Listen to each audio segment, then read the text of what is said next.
Il y a certaines personnes qui mettent 50 francs dans l'enveloppe. Des pères de famille, des mères de famille. Il met 50 francs dans l'enveloppe puisqu'il sait que de toutes les façons, personne ne verra ce qu'il a mis. Tu ne peux pas avoir 5 véhicules dans ton parking et puis ton pasteur et à pied il prend le taxi au bord de la route. Ce n'est pas honorable. La dîme n'a jamais été de l'argent. La dîme était de nature végétale et animale. Lévitique chapitre 27, le verset 30 jusqu'à même 34. Toute dîme de la terre, soit des récoltes de la terre, soit du fruit des arbres, appartient à l'Éternel. Voilà, ici on dit que non, la dîme venait de nature végétale. C'est une chose consacrée à l'Éternel.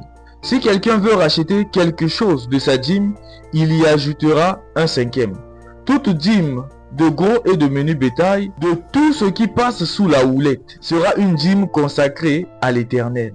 On voit que la dîme était de nature végétale et animale. Ça, c'est un point. Ça, c'est l'origine de la dîme. Si tu as une bonne Bible, là où il y a les en-têtes, comme Scofield, tu vas voir à l'en-tête là l'origine de la dîme. Nous allons lire dans Deutéronome 14, le verset 22 jusqu'à au moins 29. On va lire et on va expliquer petit à petit. Tu lèveras la dîme de tout ce que produira ta semence. Alors, nous savons que la semence, c'est tout ce qui sort de la terre. De ce que rapportera ton champ chaque année. Voilà, on a même précisé parce que la semence, c'est ce qui vient de la terre. Ça, c'est la dîme de une année. On continue. Et tu mangeras devant l'Éternel, ton Dieu. Est-ce que quelqu'un a déjà mangé sa dîme? Parce que la dîme n'était pas de l'argent. La dîme était de nature végétale et animale. Est-ce que quelqu'un a déjà mangé sa dîme? Dites-moi si quelqu'un a déjà mangé sa dîme, sa propre dîme. La dîme, on ne donnait pas ça au pasteur ou à quoi. La dîme était de nature végétale et animale. Et tu mangeras devant l'Éternel ton Dieu, dans le lieu qu'il choisira pour y faire résider son nom.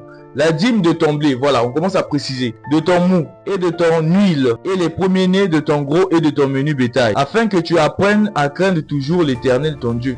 La dîme, c'était pour craindre le Seigneur. Mais aujourd'hui, les gens donnent la dîme n'importe comment. Aujourd'hui, on va expliquer la dîme dans les moindres détails. Le verset 24. Peut-être lorsque l'Éternel ton Dieu t'aura béni, le chemin serait-il trop long pour que tu puisses transporter ta dîme à cause de ton éloignement du lieu qu'aura choisi l'Éternel ton Dieu pour y faire résider son nom. Voilà, à l'époque, arrivé à ce lieu-là, le Seigneur t'a béni, t'a choisi. Il a dit que tu vas manger ta dîme dans ce lieu.